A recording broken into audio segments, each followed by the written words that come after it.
Hello, ladies and gentlemen. My name is Natalie-Marie Hart of Crystal Kids TV, broadcasting live on the Conscious Consumer Network. I would like to thank the Conscious Consumer Network for allowing me to bring great guests onto their network. My website is www.crystalkidsradio.com, where you can check out other archives and you can donate on my website to help. All donations are greatly appreciated. Today, I have a special guest by the name of Mark Devlin. Mark Devlin is a UK-based club and radio DJ and music journalist specializing in black dance music in its many forms. He's also written his first book, Tales from the Flip Side. In most recent years, he has begun speaking on radio and at events about the dark forces that have been controlling the mainstream media, music industry for many decades, and how this ties into a much larger picture of what is really going on in the world. Today we're going to talk about the dark side of Hollywood. They did a wonderful documentary on Hollywood secret societies. Since we're going to talk about the dark side of Hollywood, I thought it would be very nice to play a clip since people can see what really is going on. It's very important to get these issues addressed. So I'm going to be playing this clip, and actually you can watch the full documentary on the YouTube description once it gets published. We just spent $1.3 million in one evening. To A-list after-parties. No matter how good a party crasher you are, you will not get access. And exclusive VIP events. We have a heavy screening process. You can't just buy a ticket. Beyond the red carpets and movie sets lies a forbidden Hollywood, known only to the rich and famous. Life for Hollywood VIP is so different from the normal civilians. They can have anything they want at any time. But what really goes on behind the scenes? The Harvey Keitel character you saw in Pulp Fiction, he really exists. How far will celebrities go to cover up a scandal? How much money do you want to make this just go away? And what shocking truths might be exposed when we draw back the curtain and take a glimpse into secret societies of Hollywood. When you see that video, if you see the whole documentary, it's really like disturbing. Like it's this, when you see it, Hollywood, when you find out the real dark secrets of Hollywood, you will like be very disappointed. They're very disappointed indeed. And it's this, it's really sad to see that this is really happening in the world. So now I would like to introduce my special guest to the show by the name of Mark Devlin. Hello, Mark. How are you doing today? It's a really great pleasure to have you today on the show. Hey, Natalie. Thanks for having me on. It's all good. Here to do what needs to be done. Yep. We have to get the truth out there. Well, that's right. You have an upcoming book called Musical Truth. Could you please be so kind to tell us what this is about? It's combining my two main passions in life, as is hinted at in the title, which are music and truth. I've been a lifelong music fan. I bought my first record when I was 5, which was a long time ago, but that put me on the path to a lifetime, really, just being interested in music. And for the first 10 years or so, that was pop music. It was whatever was in the charts.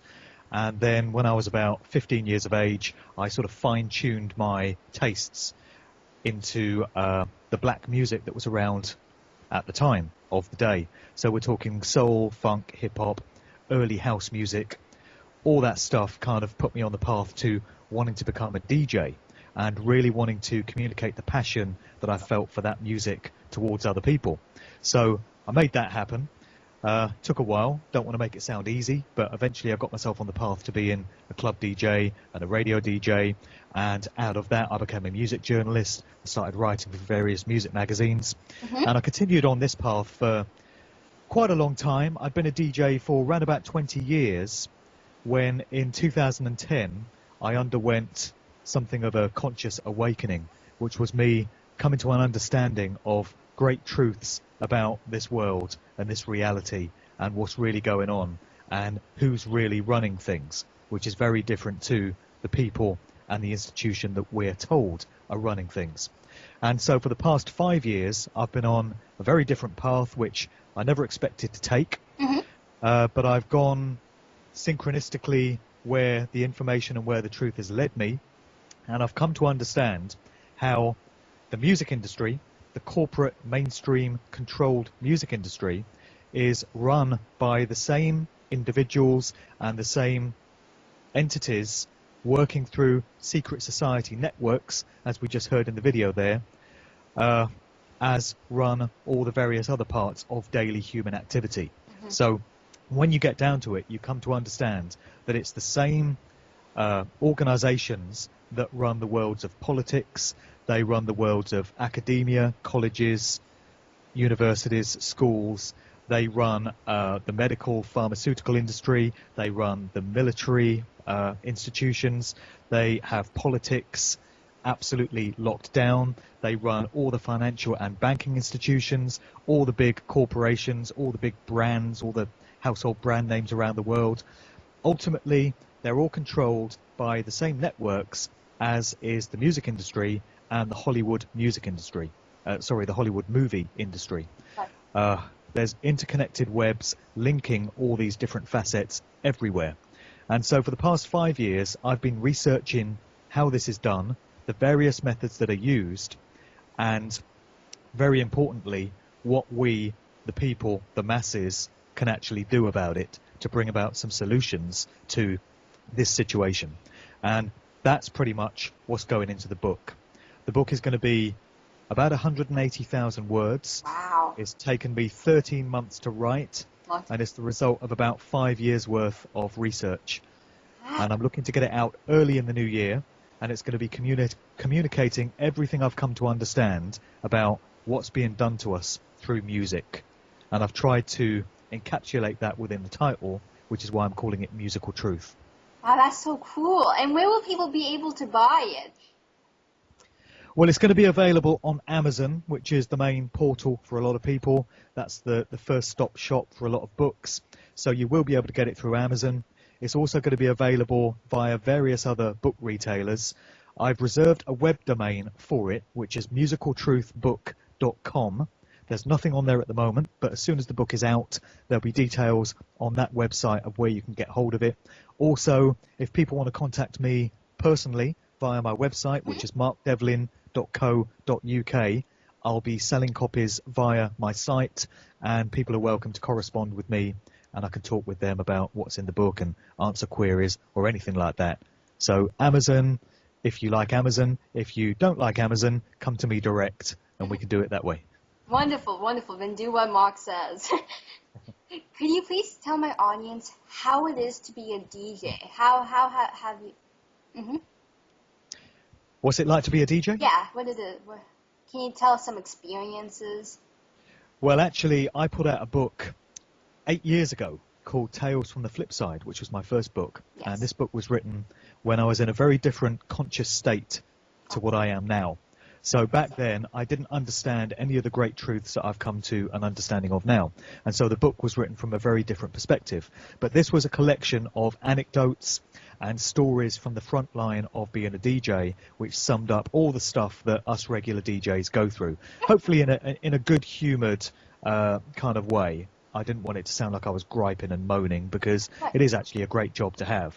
But there are some things that happen to you along the way that I wanted to communicate in the form of anecdotes, because the big mistake that a lot of people make when it comes to DJs is assuming that all of us are superstars and all of us are kind of like rock stars on major salaries, enjoying these crazy party lifestyles, jet setting around the world every weekend, you know, living the rock and roll lifestyle.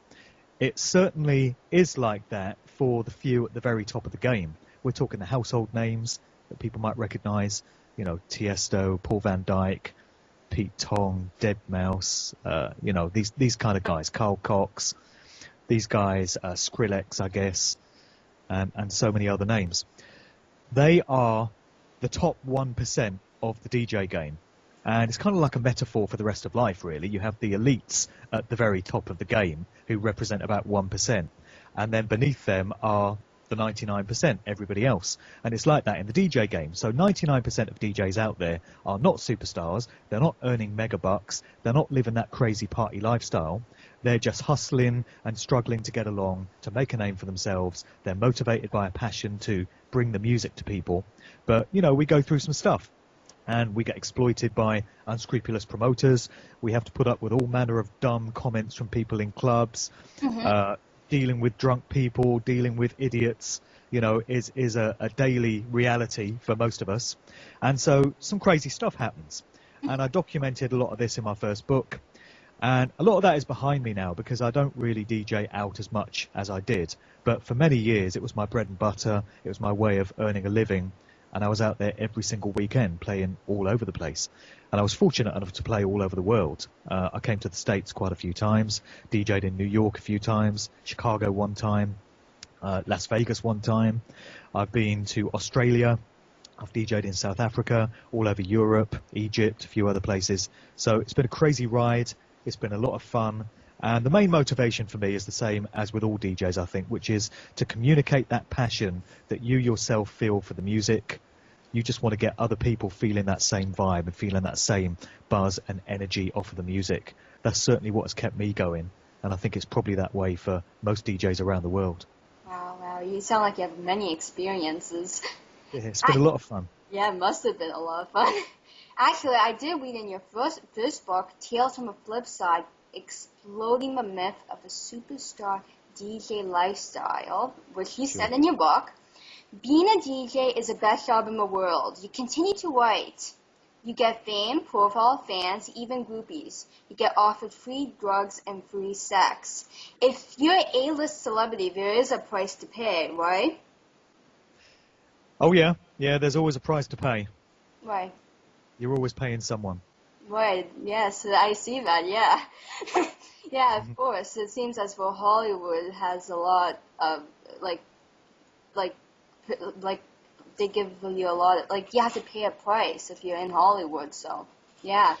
Well, yeah, this is the thing. The Hollywood movie industry is the same as the television industry, and it's the same as the corporate music industry, in that for anyone to achieve a certain level of fame and fortune, certainly for anyone to become a household name, an A-lister, recognized the world over, there is a very heavy price to pay. Yes. You don't get there through hard work, which is the myth. You know, the myth in the game is if you keep your head down, work really hard, and with a little bit of luck and lots of talent, you can actually make it really big and become one of these superstars. The reality of the situation is very different, which is the people that you see at the top of these industries are selected and are placed there by the entities that control these industries. And the reason they've got there is because they have been prepared to pay a very heavy price. It's referred to often as selling your soul for fame and fortune. That's so sad to see. And people tend to think that that is some sort of symbolic, metaphorical phrase, or that it's just some cute, pithy thing to say. When you get into the research, you come to understand that there's actually a lot of literal truth to that phrase in selling your soul, because you are required to degrade your humanity and your morals to such a low level that you are basically stripping away your very humanity, your very spirit, your very essence, and you're doing it all on the terms of those that control these industries. And the question of how famous you become, how much money you earn, how much of a household name you are, is directly linked to how much you want it and how much you are prepared to degrade yourself for fame and fortune. That's the way they run these industries. So when you see your favorite Hollywood actors or your favorite TV stars or your favorite pop stars up there on some video, and it looks all glitzy and glamorous and it looks great and it looks like a lifestyle that you would love, that you really want to aspire to, the surface gloss is very different to what lies beneath. And they get a whole bunch of young people chasing that kind of lifestyle, chasing that kind of fame, without any understanding of the true nature of these industries and what goes on behind the scenes. And what goes on is shocking and is very different to what we get to see. There is a dark side of Hollywood. Really? It's so sad to see that. you have to sell your soul. It's this hard to see that.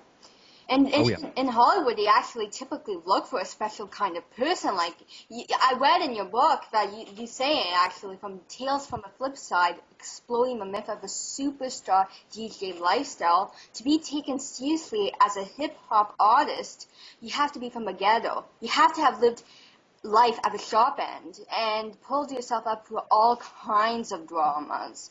It helps as if your father was broke, your father was absent, and you sold drugs on the street. Could you tell us why Hollywood is looking for that kind of person? Well, there are many methods by which Hollywood and the music industry select those that they want to do their work for them. Mm-hmm, yes. In many cases, it will be, and particularly in the hip-hop industry, it will be, as you just said there in the excerpt from the book, that a lot of these artists do come from a ghetto background. Right. They come from poverty, and they have talent, they have skills, because the skills of really strong hip-hop MCs and DJs and music producers are honed on the streets. And these skills come about as a result of their upbringing, this kind of ghetto background. It just brings out that talent in people and that way of expressing themselves. So these skills and these talents get recognized by, you know, the spotters and the scouts for the industry. And if you're someone that has grown up in abject poverty, you've never had 2 dimes to rub together, and your prospects in life look pretty bleak, somebody coming to you and offering you a glittering contract and promising you millions and millions of dollars and promising you that you'll never have to be broke again, and you're going to be able to buy mansions and yachts and take your mum out of the ghetto and, you know, all this stuff, is going to sound very attractive to you. Yes, it is. And you are going to be very quick in most cases to sign on the dotted line on any kind of contract that offers you this. You won't be able to sign that contract quick enough. But it's only after you've signed it and after you get pulled out of the upbringing that you've known and put into this industry setting that you come to understand the true nature of what it is you've gone into. So that's one method by which they recruit people. Another way that people get elevated to the top of these industries is purely down to their family background and their bloodlines. What you find is there are a lot of generational bloodlines in the entertainment industry where the different generations of the family are put through the industry and they become celebs as the generations move on. You know, how many celebs can you think of that have got famous fathers or famous siblings or famous sons and daughters? You know, they very much keep it in the family. And there's a reason for that, because certain families, certain bloodlines are selected for these roles. It goes down to the question of how certain bloodlines are employed in the world generally, in many of these other institutions that I mentioned, such as finance and banking and politics and all this stuff. Yes. It's generational and it's bloodline and it's linked to certain genealogies. And so many of your favorite pop stars and many of the famous Hollywood actors that you see up there are there purely as a result of their genetics, as a result of who their parents were, as a result of the bloodline that they've come out of. That's another way that they select these individuals. And Yes. another way is simply, as I mentioned before, it's down to how much those that have shown a bit of talent, have shown a bit of promise as somebody that could be put to work in the industry, how much they have shown that they are prepared to degrade themselves and, you know, how much they really want that fame. It seems as though you have to sell your soul to be part of Hollywood. You really do. It's really, You really do. yeah. It's just so sad that you have to. When it's just so heartbreaking to see, especially that like everybody should be happy and peace, and it seems as though we have to sell your soul. You have to sell your soul for everything in Hollywood, and it's not. There's no. It's just hard. But Yeah, it's like, the same with all things. Yeah. Same with all things in life. You come to understand. Yeah, of course, I have to agree with you. And there's other, like, you know, there's the top VIP nightclubs in Hollywood are very difficult to access. You have to be the right person, like you said. You have to be the right, like, you have to know someone, or you have to be involved in it. So when Sure. they go into these parties, they let themselves go, meaning their behavior is very scary. Like, it's so despicable. It's ooh. Yeah. But, it's really And what you have also is as a way of initiating new members into the Hollywood industry and the music industry, because they're very linked. A lot of what goes on behind the scenes in Hollywood is very similar to what goes on in the music industry. These two institutions are very much linked. A lot of the personnel kind of crossover between the two. How many rappers do you know who are also actors, or singers that are actors, you know? And a lot of the individuals at the very top of these industries will be the same and working through the same networks. Right. And a way in which they get their favorite chosen ones on side is to get them to attend various initiation rituals or parties. And the sort of stuff that goes on at these parties is absolutely unbelievable. I'm not going to go into detail about it today, but it's every degraded, unbelievable sort of thing that you can imagine you are required to go through at these parties. And it's partly to just get your morals absolutely corrupted beyond belief and just strip you of your humanity and your dignity. And another reason for it is that it's used for blackmail, because they film these parties and they film the stuff that you get up to, and they use that to keep you on side for the rest of your days. So if at some point in your career you start to make noise about you want to leave the industry, you've had enough of it, you want to start exposing what goes on, you want people to know the true nature of these things, they've got the goods on you, because they've got a video tape tucked away somewhere of you doing a whole load of stuff that you would not want your mum seeing, that you'd not want your boyfriend seeing, not want, you know, your friends seeing. And so that's the way they control people. That's one of the ways that they control people. There are others. Well, actually, there's an example. Justin Bieber has his house party and makes the girls that he wants to sleep with sign a legal document. We really don't know what is going on in there, because the girls will get sued if they try to talk about it. This shouldn't be allowed. Yeah, right? Sure. Right. Sure. Yes. And so when I outline all this stuff, I'm not trying to discourage anyone who might want to try and make it big in these particular fields from giving it their best shot and going for it. You know, I'm not trying to say nobody should try and become a musician, nobody should try and become an actor, because these industries are evil. At the very top levels of them, yes, they are. They're extremely dark. It's not somewhere you want to be. But it is restricted to just the very upper levels. So we are talking about the famous household names that everyone is going to recognize. Below them, of course, there's a huge number of other actors, television presenters, musicians, rappers, singers, producers, etc., that will not be a part of that corruption, that will not have been elevated up into those ranks. And I think there comes a point in certain individuals' careers where if they've shown themselves to be someone that could be of use to these industries, they will make you an offer, and they will come to you with a contract and invite you to be elevated up through the ranks. And whenever that happens, that's the point where I would warn people to be very wary of what it is they're getting into. And before you sign on that dotted line and say yes straight away, do a lot of research into what it is you're letting yourself in for. But until you reach that point, absolutely, the world needs artists, the world needs singers, rappers, actors. So for any young people out there that are thinking of getting into these professions, absolutely do go for it. Do try and put your skills and talents to use in that way, but be very wary of any of these offers that you might get. You know, there's an old adage, an old phrase, which is, if something looks too good to be true, it's because it is. And also, you've heard the one, there's no such thing as a free lunch, meaning everything comes with its price to pay.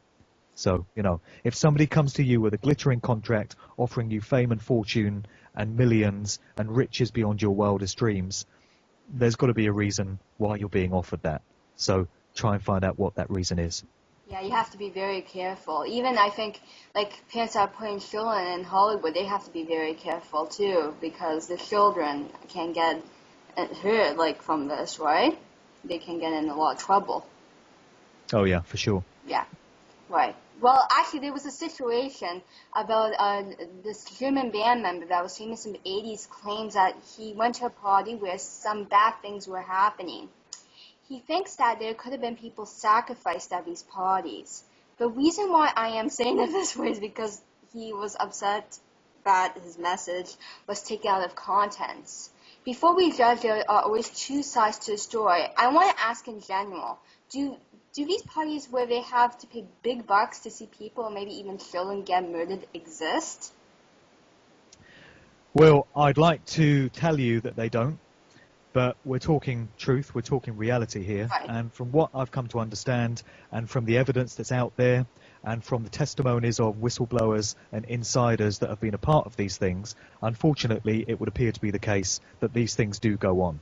Yeah, it's pretty horrific, but we have to face the reality of these things if they're ever to be brought to an end. We have to understand the nature of what we're dealing with. So, unfortunately, the world and these industries that we're talking about is run by some very, very sick people. Yes, it is. It's very sick.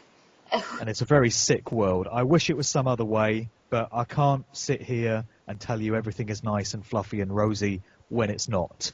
I would be doing everyone a disservice by pretending that everything is nice. You know, people need to be aware that there are some very sick people in this world, and there's some very dark things that are going on. We're not trying to scare anyone. We're just trying to make people aware of some things that need to be understood if we're ever going to make this world a better place, which is what we all want to do. We have to first learn the negative to turn it into a positive. That's right. Yeah, right. It's so sad that these people are so sick like this. It's just so despicable. It's been going on a long time, yeah. Natalie. You know, it's been going on thousands of years. Don't think this is a recent phenomenon. You know, throughout the field of human history, this same group or representatives of this particular mindset and this ideology have been running the show. Mm-hmm. And so they've had a very long time to get their act straight. Right. I think it's our turn now. I think it's the turn of the people. I think it's the turn of humanity to take back the reins from these sick psychopaths. They've had their day. They've had their run. How about it's our turn now? How about we create the sort of world we want to live in? How about we don't allow ourselves to be controlled and manipulated and deceived and mind controlled like this anymore? I've had enough of it. I'm sure a lot of other people have. We're the ones that have the opportunity to change this. It's not going to change through anybody else or via any other way. It has to come from us.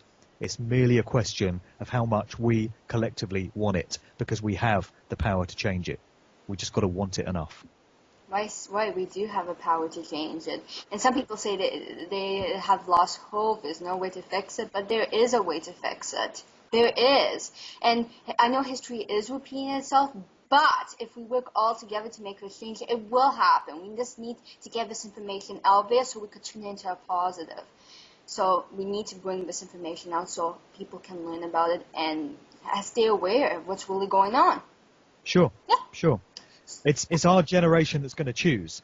You know, there's a great phrase, there's a slogan that I use sometimes in my public talks, which goes, if not you, then who?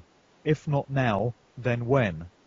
And actually, the generation that is alive in the world today is incredibly privileged, because we have the opportunity to decide which way things are going to go from this point out. We have the opportunity, like no generation before us has, to make that decision. And it's largely as a result of the information that we now have access to that we didn't before. So all this stuff that I'm putting into my book, 10 years ago, I knew none of this. And 5 years ago, I wouldn't have been able to research half of what's in there because the resources weren't available. But we are privileged enough to have this incredible thing called the internet, which has changed our reality and has changed the lives of so many people. And everything you need to know about life, reality, the problems that we face is right there on the internet. And I should put in there a kind of caveat or disclaimer that, of course, I'm aware that the internet is full of a whole load of disinformation. It's full of a whole load of just stuff that's plain wrong, that is going to lead you up the garden path and really take you places you don't need to go. But at the same time, it's full of great truths as well.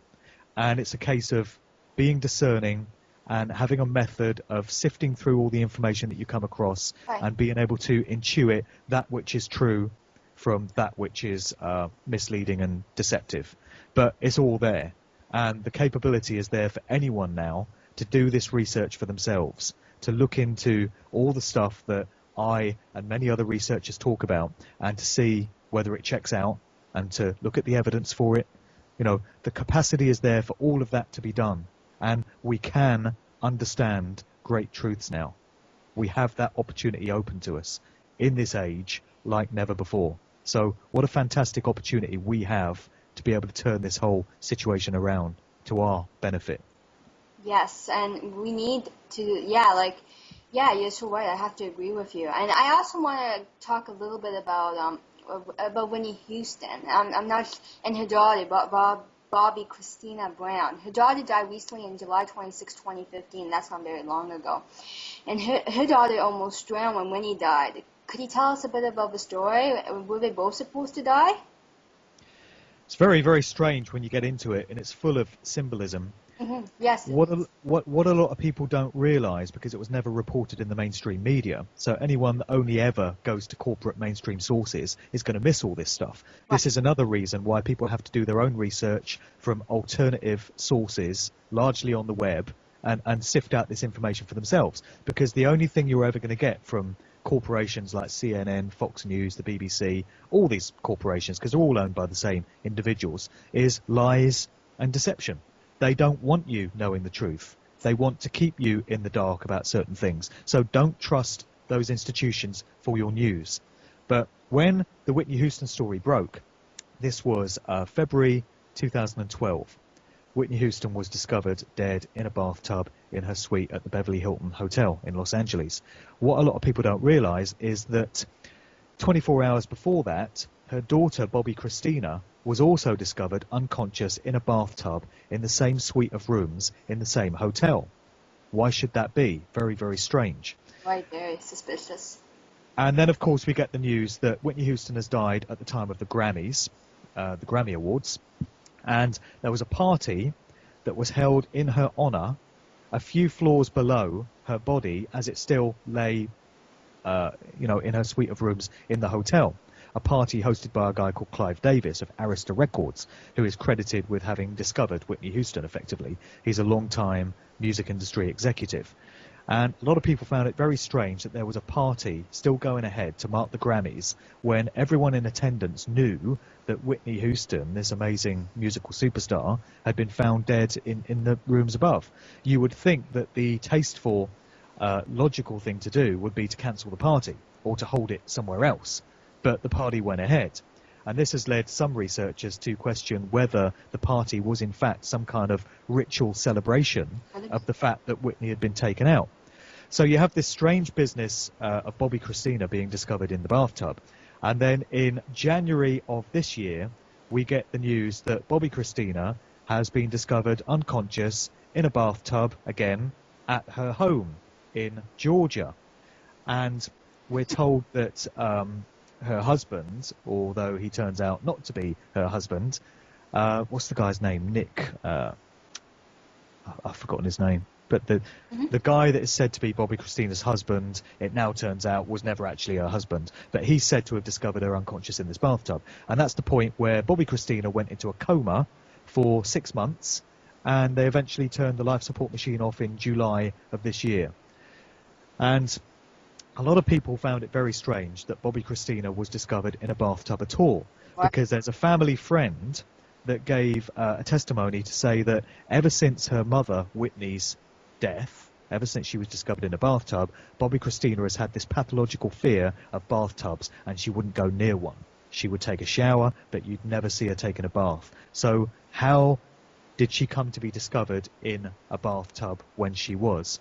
Yeah, The whole thing reeks of symbolism and ritual, because unfortunately these sick individuals that control these industries are very much obsessed with rituals and with dark occult practices, and they employ them all the time.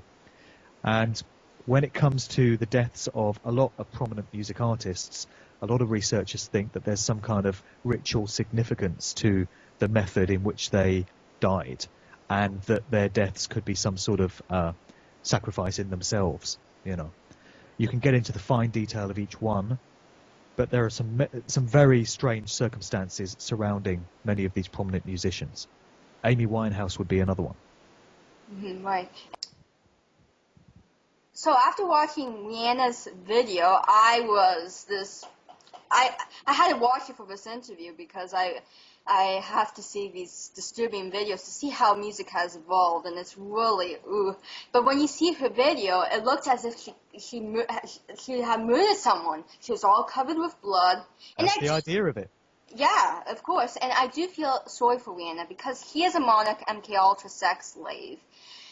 But when you see that video, it's just so sad to see this. And when I watched the video, I felt as though I was in the Roman Colosseum watching the poor Christians getting eaten up by the lions. If you think this is okay, there's something definitely wrong with you. There is.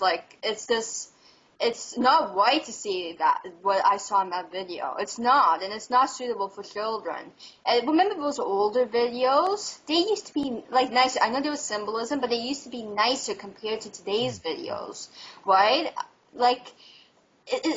Videos have changed big time in recent years, in line with the agenda that we see being unrolled. Right. And the stuff that's going into videos is very dark and very disturbing, and it's all aimed at the subconscious mind. So you get split-second images that are on screen for just a fraction of a second, and they go straight into the realms of the subliminal mind. And the conscious mind that examines things logically and works out what they are and sorts out what the mind wants to do with them can't cope with information that's fired at it at a rapid rate like that. The subconscious mind is able to take in millions of pieces of information per second, and it stores it all away and kind of lodges it in the recesses of the mind. And only a very few of those pieces of information are brought forward into the threshold of the conscious mind, where you can actually think about it and apply logical thought to it. So all the time they're aiming these images at the subconscious, and stuff that's lodged away in the subconscious can dictate your thoughts and your emotions and your actions without you being consciously aware of it. So stuff that you've absorbed through watching too many music videos with lots of dark imagery in can actually start to dictate your behaviors and the way you interact with people in life and your values and your beliefs, and you're not conscious of the fact that this has gone on. And this is something that they're banking on happening with millions of young people that watch these videos. So people really need to be aware of some of the stuff that's going into it. So you have videos such as the Rihanna one that you just mentioned, which is blatant. As you said, she's covered in blood. She's committing murder blatantly in this video. And it's right there in your face. So it's kind of normalizing these subject matters within videos, making murder and mayhem normal. And if you take it back 15 years or so to the launch of the career of Eminem, that is what Eminem was all about when he first came out. His material was shocking when people heard it for the first time. He's talking about murder, he's talking about rape, he's talking about torture, he's talking about self-mutilation, drug abuse, really horrific stuff. And it was shocking to people when he first emerged because they'd never heard this before. But give it a couple of years, when you've heard enough songs with that sort of stuff in it, and given the fact that Eminem put it across all in a very humorous, quirky kind of way, and people were just like, oh, it's just Eminem, it's just his style, it's just the way he is. After a couple of years, that which was once shocking is no longer shocking because you've heard it all before. It's normalized. So you're used to hearing about rape and murder in a pop record. And, you know, it's, yeah, heard all that before. Next, what's next? You know, so they're constantly having to come up with new ways to degrade and debase and corrupt things further. And it's happening big time in music videos, as you said. One trend which has been occurring over recent years has been the splicing in of split-second images, again, aimed straight at the subconscious mind, of demonic entities, like, you know, devils, demons, whatever. What the hell are these things doing in music videos? Right. Why should they belong there? I'll give you 3 examples. One is in the song from Lil Wayne called My Home Is Still, and there's loads more to say about that particular video. Nah, sorry, it wasn't My Home Is Still. This one was Love Me. There's a song which I actually can't listen to because I find this record so disturbing and so dissonant. There's something about the way it was produced. There's something about the sound frequencies. That record just, if it comes on the radio, I've got to reach for the off button because I can't stand to listen to it. But for some reason, a whole bunch of kids out there seem to think that Lil Wayne is where it's at. They've been conditioned and programmed into accepting Lil Wayne as a prominent hip-hop artist. In reality, is nothing of the sort, let me tell you. As a hip-hop DJ of 25 years, the music that Lil Wayne, an artist of that ilk, put out is not hip-hop and bears absolutely no relevance or resemblance to what went before it. Let me just put that out there. Whatever it is, it ain't hip-hop. But anyway, Lil Wayne had this record called Love Me. Okay. And in the video, there's a line in the song which goes, "These hoes love me like Satan, man." So why is there a name check for Satan in a music video, first of all? And at the very point at which he says those lyrics, in the video, you get a split-second image, again, straight into the subconscious mind, and you actually have to pause the video to be able to study the image properly, which many researchers have done. And Wayne turns into this kind of demon. He's got these horns, his eyes turn into reptilian-type eyes, and he's got, you know, blue veins in his skin, and he just looks horrific, like something out of your worst nightmare. So what is that doing in a music video watched by kids?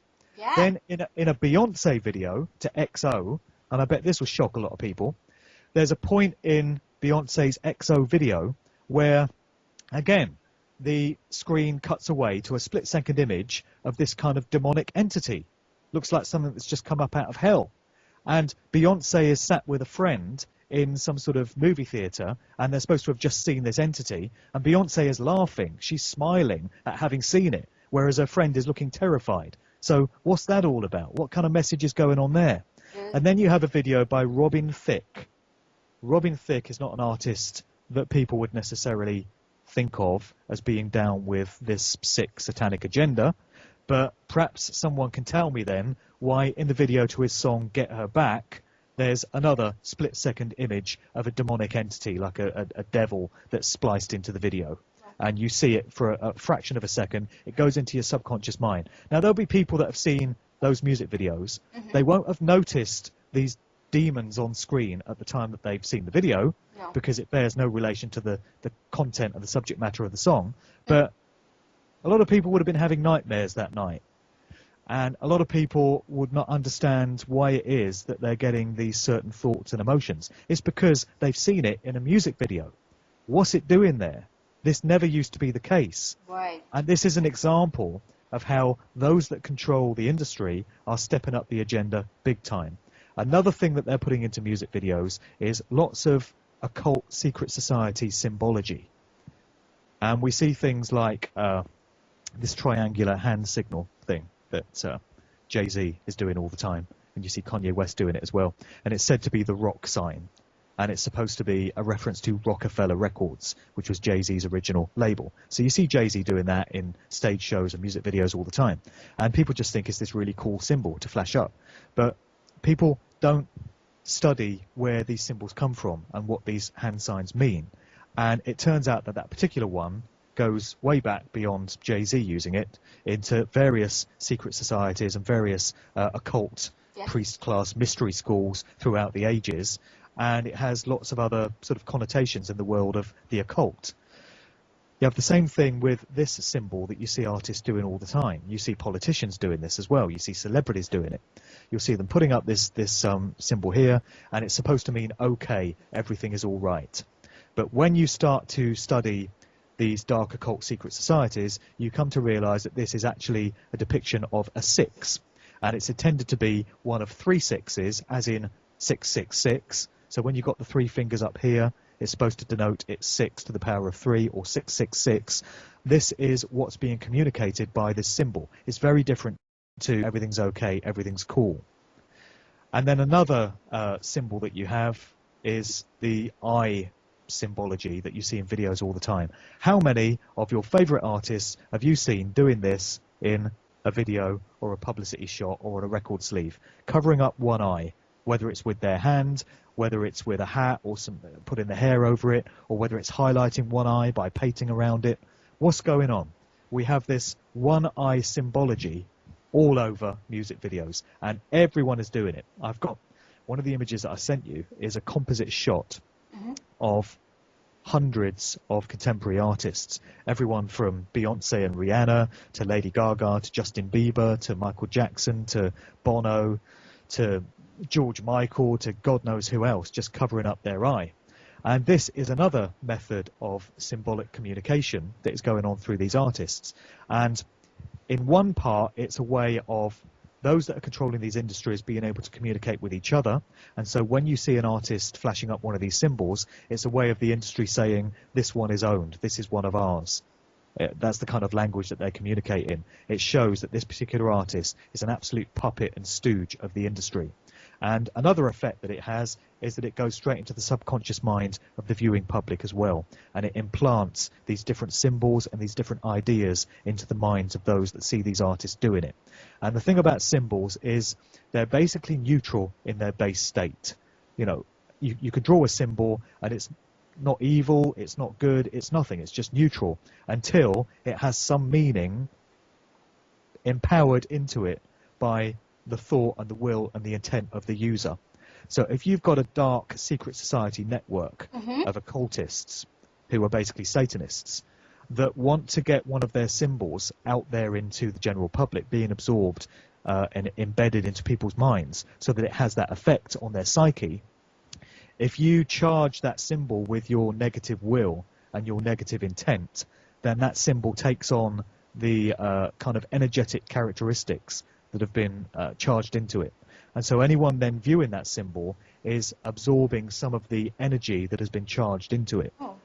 So that's another reason why these symbols are put into videos. And it's not just isolated ones here and there.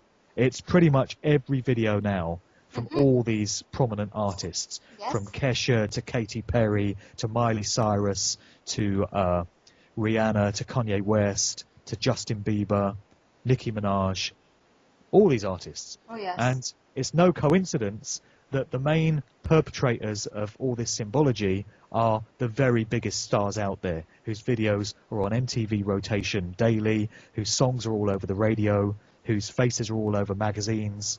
That's the way they want it. That's the way they control these industries. And we also see a lot of symbolism, like, for example, Natalie-Marie is doing the famous devil horn sign, like in the photo. Everyone is doing the devil horn signs from politicians to singers. Yeah, that's another one. I always struggle to do it, but it's this one. It can be either way round. But the meaning that's given to it, when the thumb is extended like this, we're told that it's deaf sign language for I love you. Oh, that's nice, isn't it? It's supposed to be I, capital L, and U, and it's supposed to be spelled out by the hand. But again, this is an innocent kind of cover story to explain why so many celebrities and so many world leaders and so many pop stars and actors are seen doing this all the time. Because if you do a Google search on the internet for horned hand, you will bring up hundreds of images of famous people doing this symbol, you know, when they're not doing the one eye or when they're not doing the 666 thing. And what could be the reason for this? Remember that these individuals that we're talking about live by deception and duplicity. They love to lie to us. They love to tell us one thing and mean another.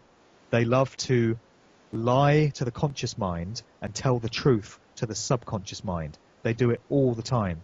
So don't be surprised when they tell you that this thing means I love you and it's all very innocent. What it actually is denoting is this horned sort of demonic entity that these industries worship. And, you know, it's been identified by the name of Baphomet. Other researchers give it different names. But either way, it's this entity that is revered by those that control these industries. And when you see artists flashing up the horned hand, it's their way of saying, I'm down with this agenda, I'm down with this program. You know, you see rock fans doing it in concerts. There'll be hundreds of them all flashing up their hands like this because they've been instructed to do so. And it's all having that negative energetic effect because it's a symbol that's been charged with that kind of negative intent.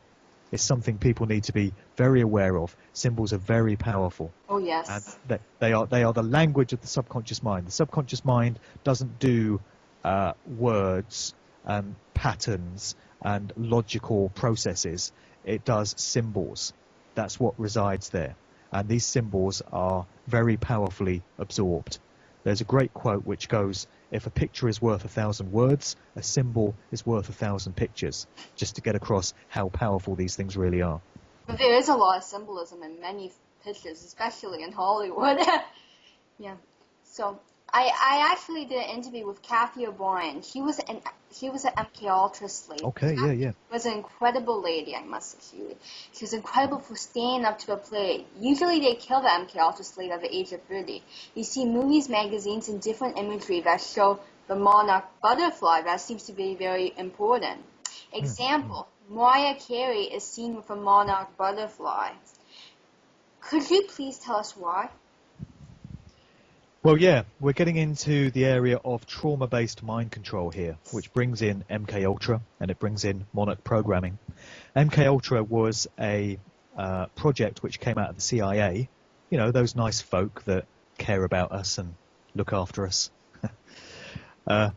It was a long-standing project which came about at the end of the Second World War, and it involved many prominent Nazi scientists that had been brought out of Nazi Germany at the end of the war and covertly taken over to America and Canada and other places.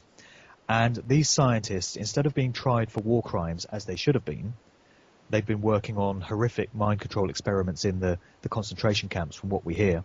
They were put to use in the laboratories of the American government and the very early incarnation of the CIA, the Office of Strategic Services, before it became the CIA, in the late 40s going into the 50s.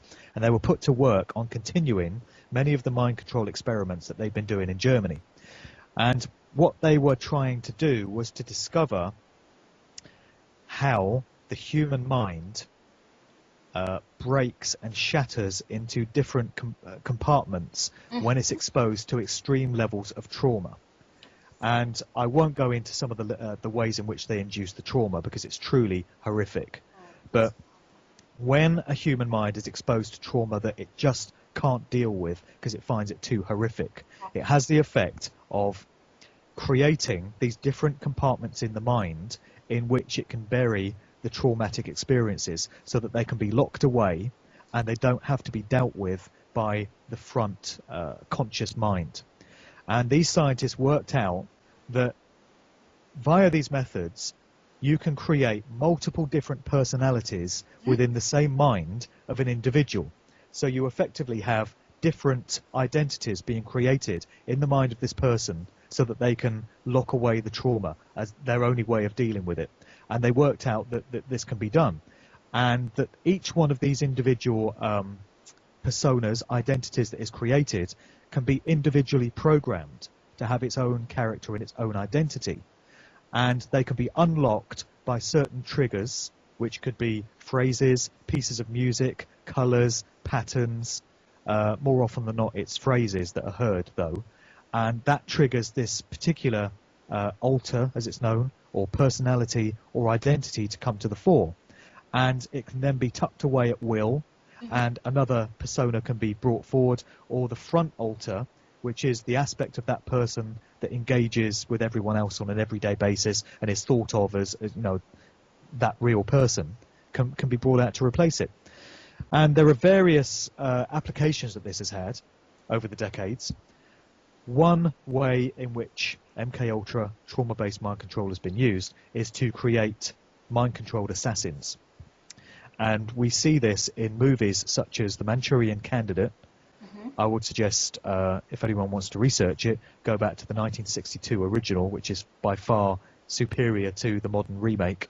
And also the Bourne movies, the Bourne trilogy with Matt Damon. You know, the Bourne Ultimatum, the Bourne Identity, and whatever the other one was, the first three Bourne movies. You have this character in there who is a former CIA Special Black Ops agent, and it's pretty clear from the narrative of the movie that he's been mind controlled and that he has these different personalities that are brought to the fore and can then be locked away again in the mind. And when they're locked away, he has no memory and no recollection of where they came from. And I would suggest that rather than a work of wild fiction, which this is presented as, what they were actually doing with these Bourne films and with the Manchurian Candidate is putting it right out there in plain sight and telling us what goes on and the way that these mind control methods work. Yes. But another way that they've used mind control victims, not just as assassins, and so this is where you get into things like the murder of John Lennon at the hands of Mark David Chapman, so we're told. You know, most people now that have looked into this subject and researched it fully are of the opinion that Mark David Chapman was a mind control victim, that he had been programmed to take the fall as the apparent assassin of John Lennon. The truth of that whole story is very different. We don't have time to go into it today. Right. But, you know, Mark Chapman is a perfect example of a mind-controlled assassin, not in control of his own faculties and almost certainly triggered by some word or phrase or something that he heard or something that he saw to carry out this action as he'd been programmed to do. Mm-hmm. So besides assassins, we also have uses for mind control victims in the entertainment industry. Well, yes, we do see that. Who would have thought this? You know, mind control is absolutely endemic within Hollywood. Right. And there's an actress called Roseanne Barr that has come out and done quite a few interviews in recent years about MK Ultra within Hollywood and how so many prominent Hollywood actors would have undergone this kind of process and will be mind control victims. Some are more obvious than others. But don't think that it's any different in the music industry. And don't think that many of those top A-list artists that we mentioned earlier won't have been under some form of MK Ultra or Monarch programming mind control. Monarch programming is a division of MK Ultra, and it has its own kind of symbolism that goes with it. As you mentioned, one of the symbols that kind of denotes the presence of Monarch programming within an individual is the Monarch butterfly, this very distinctive orange-coloured butterfly. And you see lots of music artists being pictured in promotional shots and in videos with butterflies all around. What could be the reason for that? Another symbol of Monarch programming is teddy bears. Whenever you see teddy bears, particularly with a broken arm or a broken leg or, you know, something missing, an ear missing or something, or an eye missing, and then dolls, children's dolls with limbs missing, again, arms and legs missing, you know, mutilated dolls. And this, again, is very sick, and it harks back to the fact that many mind control victims of Monarch programming will have been programmed from a very early age, very early childhood. You know, these sick so-and-sos have worked out that if you can get a human mind young enough at the age of, you know, 5 years or earlier, you can shape and mould the personality of that individual for the rest of their days and absolutely control the way that they turn out to be.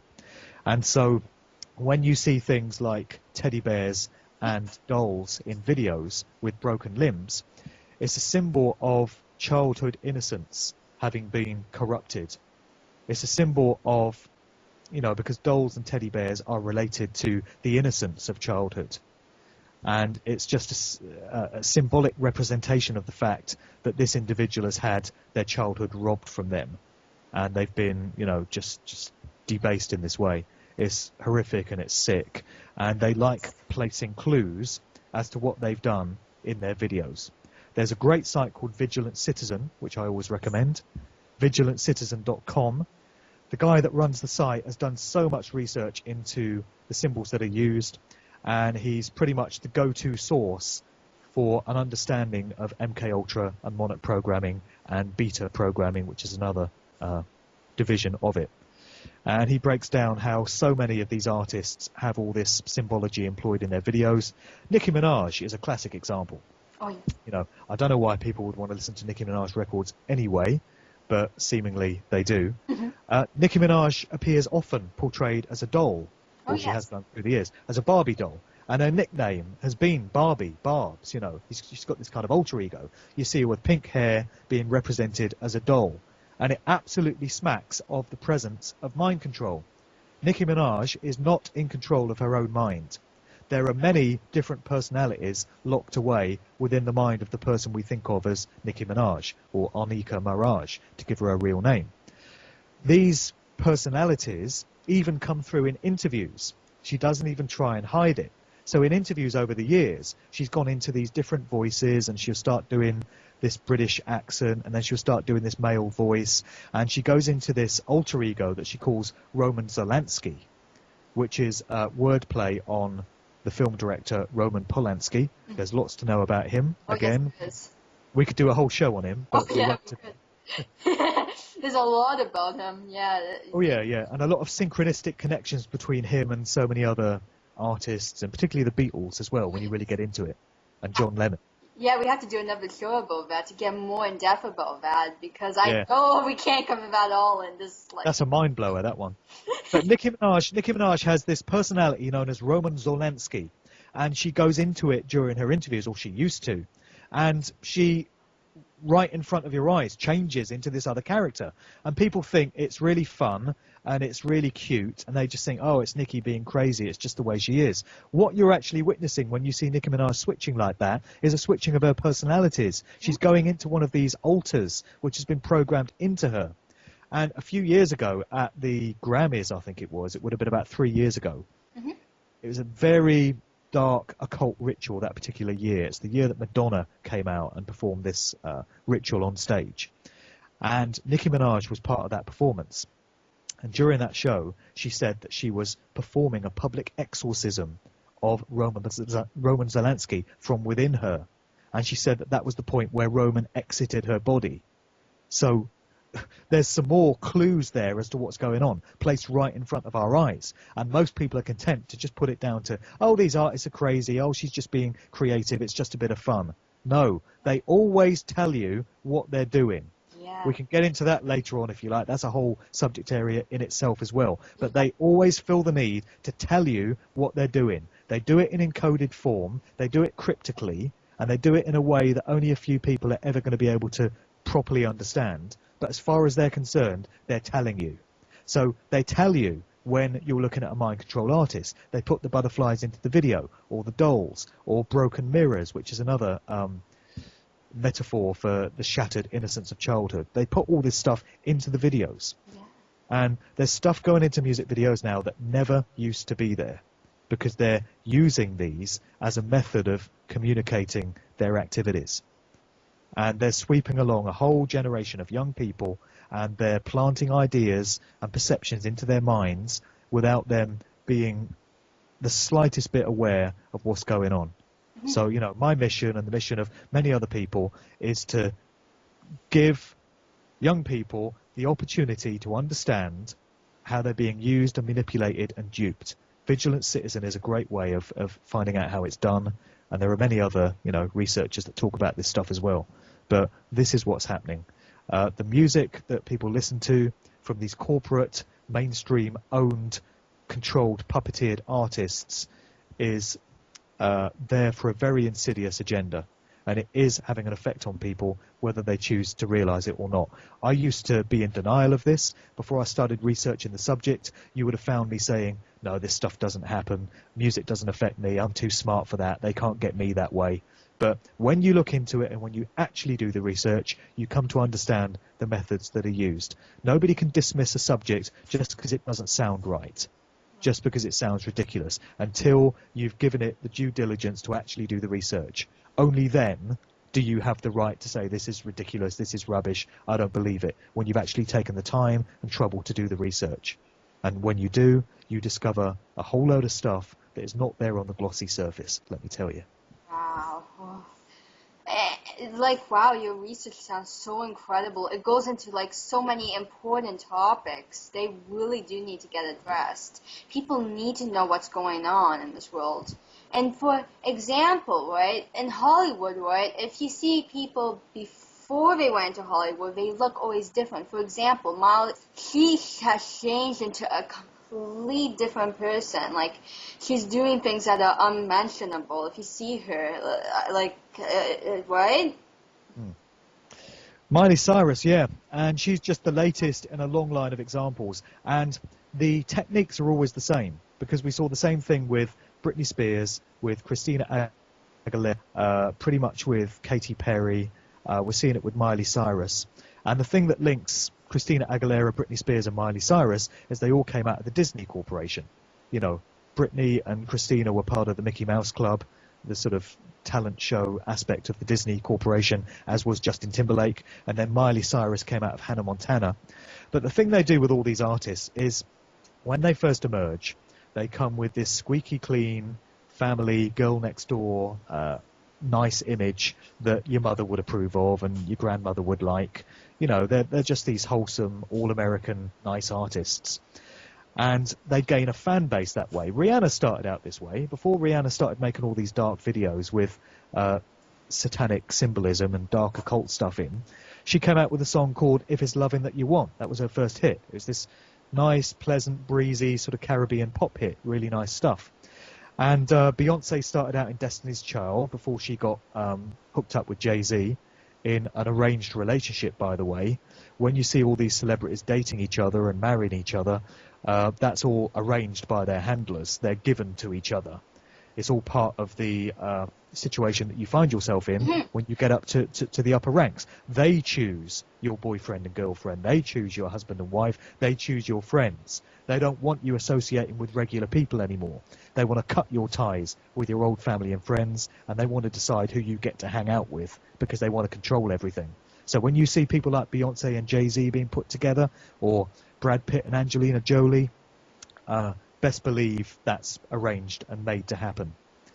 But anyway, yeah, what they do is they start these artists out with a particular persona and a particular image, and they gain a fan base. So a whole load of young girls will look at Britney Spears and say, oh, she's great, I think she's a really good singer. And Miley Cyrus, when she was Hannah Montana, a whole load of young girls would have said, oh, yeah, she's great, I love her. And then once they've got the fan base in place, they suddenly switch the artist's whole image and persona.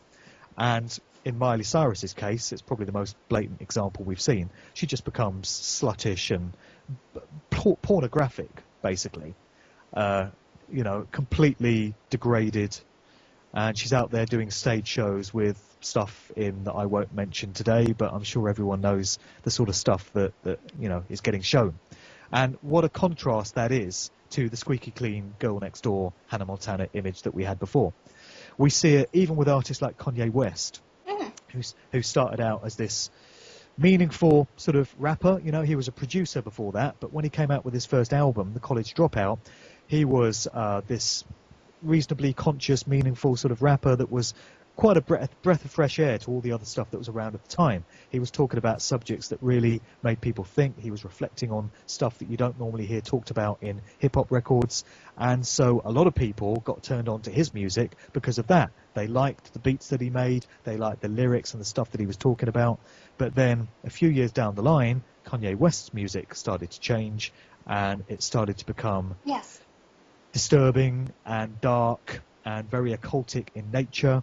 And the production methods started to change, and it started to become very electronic. Then he brought out the album 808s and Heartbreak, which was all in auto-tune. Don't get me started on auto-tune, the tool of the devil. And it was just horrific to listen to. I know. And what is Kanye West talking about now? I don't even understand most of his lyrics, you know. I'm a guy that's listened to hip-hop for years. I study lyrics, but I don't know what he's talking about now. He's just talking nonsense, garbage. It means nothing. And it's a very far cry from the sort of stuff that he was putting into his songs of several years ago. So something has happened there. Yes. And this is what they do. They start them out on a certain path, they catch the public off guard, and then they switch the artist. And most members of the public are just swept along with the mind control. They don't apply any critical thought to what's going on. You don't often hear people saying, well, I used to like this artist, but I don't like what he's doing now. You know, most Kanye fans have just gone along with whatever he's done. And they've said, yeah, it's just him being creative, it's just him being individual, and they've got them. You know, they've locked him into a certain agenda, they've locked him into certain mind control and social engineering methods being put into people's minds, and most people have no idea even that it's being done. Yeah, you have to read some of the lyrics these artists are coming out with today. They're like you would never have seen this, like, 30 years ago, 40 years ago. You just wouldn't have. It just wasn't like today. It would never have been accepted. Look at the stuff Nicki Minaj she's talking about. Oh yeah, I saw that. Look at, Look at some of the lyrics, and what gives me jokes is the radio edits of some of these songs. You know, to make it acceptable for the radio, because you're not supposed to swear or say certain things on the radio, Right. they take a word and they just mute out like the middle syllable of it. So it's completely obvious what the word was, but now it's considered clean for radio play. And now that it's on the radio, it's okay for 10-year-old kids to be listening to it, you know. And this would never have happened 10 or 15 years ago. So slowly they've been lowering the bar in terms of what's acceptable, what's morally acceptable. And, you know, it does change your perceptions of these things when you're a parent yourself. Right. It really does. It really does. Because when you're a young person yourself, as I said earlier, you think you're invincible. You think they can't get me. I'm too smart. I'm too clever for this. But when you have the benefit of maturity, and when you have the benefit of being a parent yourself and being responsible for looking out for what your own kids are going to be exposed to, it really does bring home the truth. And, you know, you really do have to face up to what's happening. And so I'm telling people, from the benefit of that maturity and from the benefit of having put in the work, a lot of research, and also stuff which is backed up by many, many other people. It's not just me out here saying all this stuff. You know, Vigilant Citizen is telling you about it. The researcher called Freeman is telling you about it. There's a guy called Lennon Honor. There's a guy called Mark Dice. There's many, many people out there putting out this similar information. And it's very real. And they're after our minds and they're after our spirits and our souls. And that's pretty serious, and people need to wake up to what's going on. And I'm just trying to give people the tools and the understanding that they need to make better choices for themselves. Right, yes, and I have to agree with you. We do need to tell individuals that this is wrong and that we need to let them know that they have to make better choices for themselves. I agree with you. You're right, and that's what I want to do. And that's what I'm trying to do. I want people to find solutions to this broken system, because shouldn't be happening, and yet it's out there, like it's everywhere you look, and it's so sad that it's acceptable in our society today when it wasn't. So we have become a very dark society, and we need to stop that, and we need to bring in a positive society, because that's the only way we could create a change for the future generations. Well, that's right. That's right. We've got to raise our collective consciousness, because at the moment they've got the majority of society locked down in low density energy and absolute base consciousness. You know, we're so cut off from our true nature, our true humanity, our true spirituality, that innate part of us, which is, you know, an expression of creation, an expression of the universe. That's what we are. But they don't want us to understand this. No. They want us to think that we're just slaves to this economic system in which we all live, and they want us to feel powerless and downtrodden, and they're helping to bring about that mindset with a lot of the stuff that's going into music videos and Hollywood movies. They're helping to reinforce that view in the public's mind. If we only understood how powerful we all are, both on an individual basis and a collective basis, to shape the kind of existence that we want, the kind of reality that we want to experience, we can actually do that. But most people have been so beat down to accept themselves as powerless that they don't have this understanding. It goes in line with natural law, you know, the creative force behind the universe. It's another subject we don't have time really to get into today. Right. I know you interviewed Mark Passio a while back. Yes, I have interviewed him. He was an incredible guest. Yeah, and I know he would have done a great job of breaking down how that all works. And he is the guy that people need to listen to for the very best breakdown of natural law, the laws of morality that are inherent in the universe that we need to understand and apply to our lives if we're going to make this situation any better. And we can do it. It is a choice. That's what it comes down to, a conscious choice. And we are gifted by the creative force behind the universe with the ability for free will consciousness to make these choices for ourselves. And the psychopathic, satanic individuals that are running all these institutions don't want us to realize that. Right. They want to keep that knowledge for themselves and use it against us, which is exactly what they're doing through all these occult symbolic methods that they use. So we need to understand that we have far greater numbers on our side. When you hear the statistics, the fact that pretty much 1% of the global population is controlling the remaining 99%, it's completely ridiculous. You wonder, how did things ever get to this stage? You've got a few thousand people, maybe hundreds of thousands at most, controlling billions, controlling 7 billion people, and dictating their entire perception of themselves and of the world around them, and just making them feel like beat down slaves that have no power. You know, you've almost got to hand it to them, the pure genius of what they've been able to achieve in that regard. And again, this is only the case because it's been going on for thousands and thousands of years, and each new generation that's born into the world just inherits what's gone on before and has to make the best of it. And so that's what we today have. We've inherited a system that's been in place for a very long time, only they're using new methods against us now. They didn't used to use music videos as mind control. Right. They've been using Hollywood movies as mind control for 100 years or so. But, you know, prior to that, it was different methods. Yeah, it has been. So people need to get wise to what's being done to us through these different methods and just rise above it, because we can. Yes. We just have to want it enough, and we have to get enough people on side, because it's all about numbers. It's a numbers game. This critical mass needs to be achieved. If you've only ever got a few awakened individuals like you and me and people watching this and some of the other researchers you've had on, if those are the only people in the world that are awake and paying attention and applying themselves to this situation, then we're going to be fighting a losing battle forever. We need more and more people to come to an understanding of what's going on in this world and to say, I'm not going to be a party to this anymore. I'm not going to allow myself to be duped and fooled and manipulated and made a mug of. It stops here.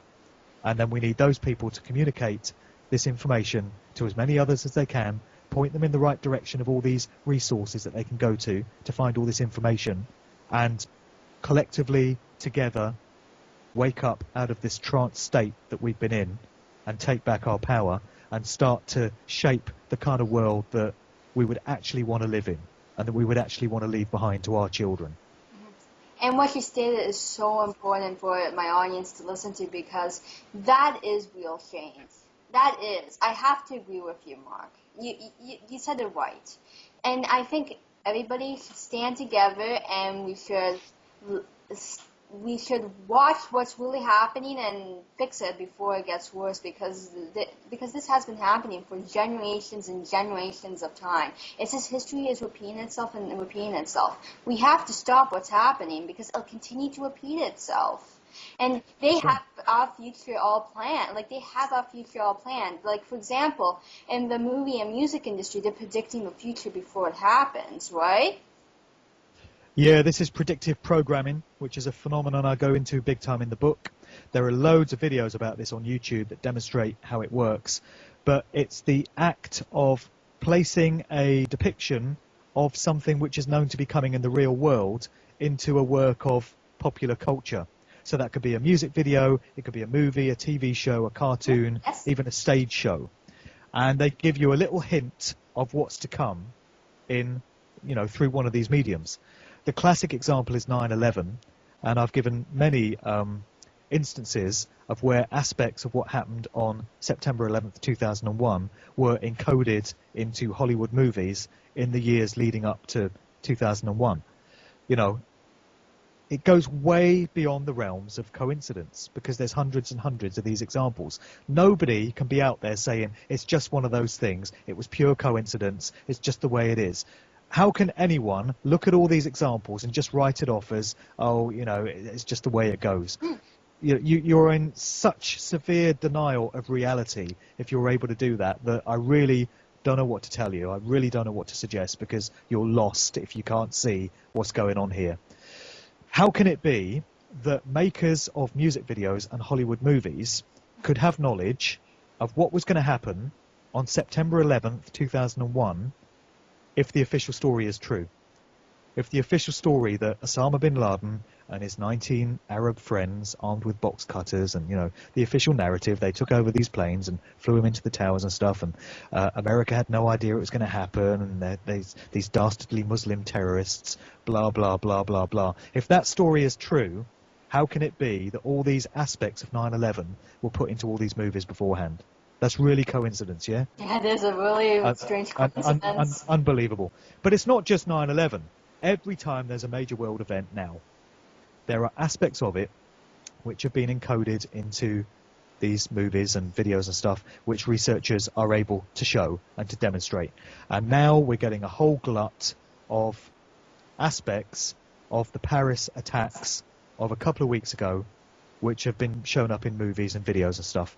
They're starting to be uncovered. So, as with the Paris attacks, which were a false flag hoax, we now know beyond any doubt, as pretty much all these things are, Sandy Hook, the Boston bombings, 9/11, 7/7, all this stuff, all false flag hoaxes made to happen by the very institutions that tell us it's being done by fundamentally Islamic terrorists.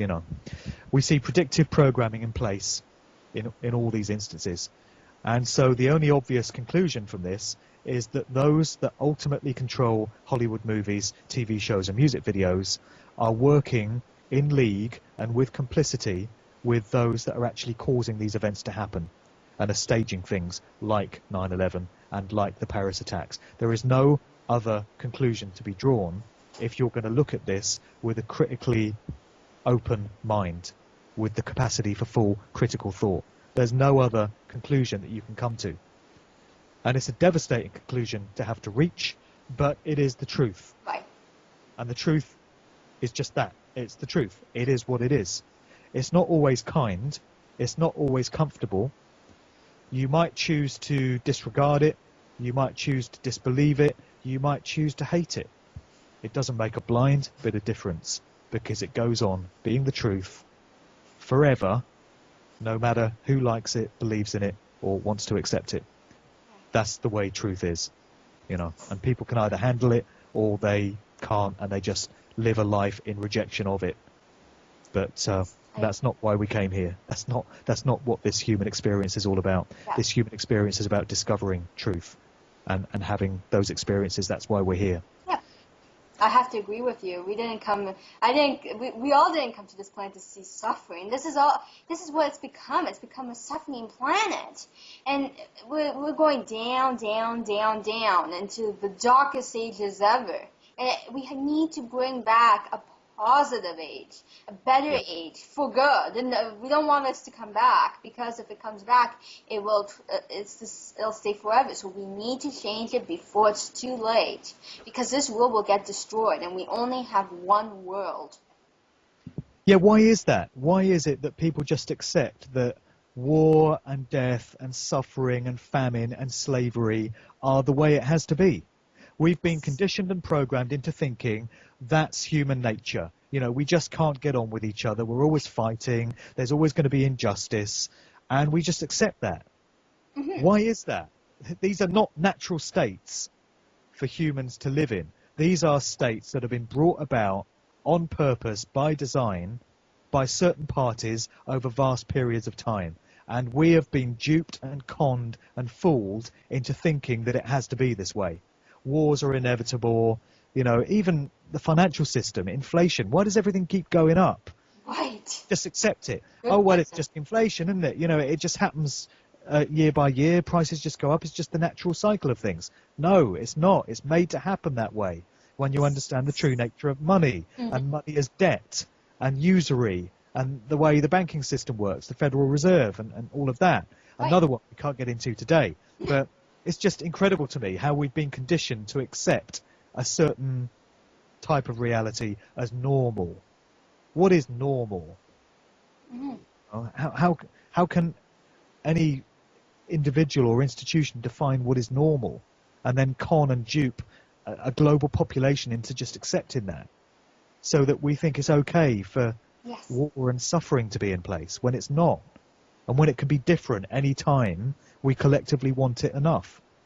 Because that's the way the universe works. If large numbers of people all want the same thing and are all applying their will and their intent and their imagination towards it, and working with their thoughts, emotions and actions all in balanced unity with each other towards that common goal, it can and will be achieved, because that's the way natural law works. That's the way the universe works.